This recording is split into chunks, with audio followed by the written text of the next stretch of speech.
So if you are having Android Auto Connect issues with an aftermarket radio on your vehicle, regardless of, I know for a fact this works with Ford, Toyota, and Ram, and I'm sure pretty much it would work with another manufacturer, this video probably will help you. So let me show you what I found. The issue is that when you install the radio, you plug in your Android Auto and it doesn't work. I've tried it with different phones, I've tried it with different cables, a million different cables, and the issue that you have is like either it'll connect, it won't connect, or it'll connect and, well, it only works for like 5 minutes. The most I got was like 15 minutes on it, and that totally sucks. Now, on this Ram 1500, if you purchase the kit from Crutchfield, they also sell an adapter, so you could and this is in the armrest, so you can adapt this where this will actually communicate with the radio. If not, then Ram's funky wiring will not work with it, so you have to buy this adapter. I did that and I'm still having the issue. Now, the iPhone does work with it, but the Android just kept on not working. So this is what I found out. Instead of trying to integrate it into your stock system's USB port, don't. Yes, it would be nice to kind of, have that whole factory look and appeal, but it's not going to work.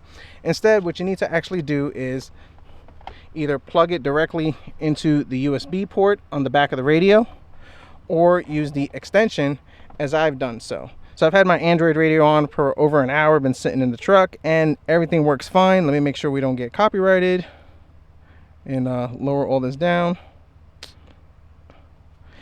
And I've been playing with it, and typically what I found was that, like, when I would turn on Spotify or just YouTube Music or whatever, it would just crash. And even putting in the address, this thing would freeze up, and it just happened.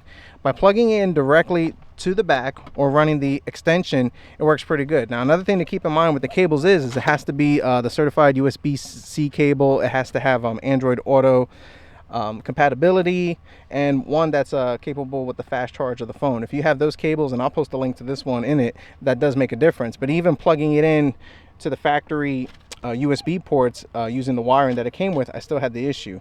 So plug it directly into the USB in the back, you shouldn't have issues and you should be fine. So now for the Ram 1500, for those of you who are Ram owners, let me show you how I'm going to hook this up. So I have everything exploded, put it apart, taken apart. I'm going to put this together and I'm going to show you how I'm actually going to deal with it. So to kind of migrate this without getting special adapters or anything fancy and just making sure that it does work, what you're going to do is, if you have the Ram 1500 2014, maybe 2009, forget the years, that this is all the same, pull out the storage tray, slide this cable through. There's like a little, I don't know if I can get in camera, but there's a little gap that you can kind of squeeze the cable through, and it'll come out through a hole in the back right over here. You can't see it, but if you get in there, you'll feel the hole.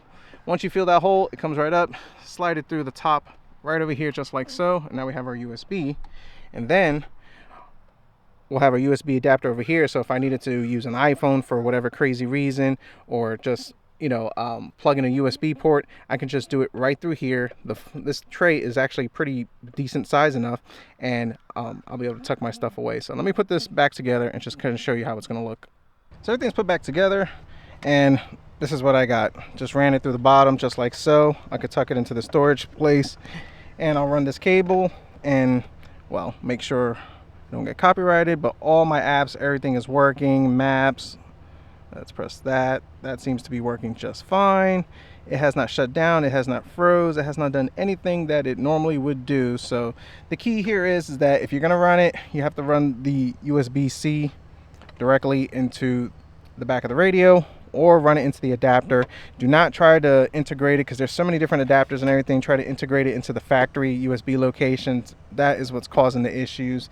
I can run iPhone, I can run the Android, and the reason why I didn't plug the USB cable directly into the back of this primarily is because I do want to have access to the USB port in case I need to play some other type of music or even update the software on this radio. So if you have a Android and you're having issues with it aftermarket in your vehicle with the whole Android Auto, plug it directly, you should be good. So hope this video helps. Thanks for watching, and we'll see what I figure out next.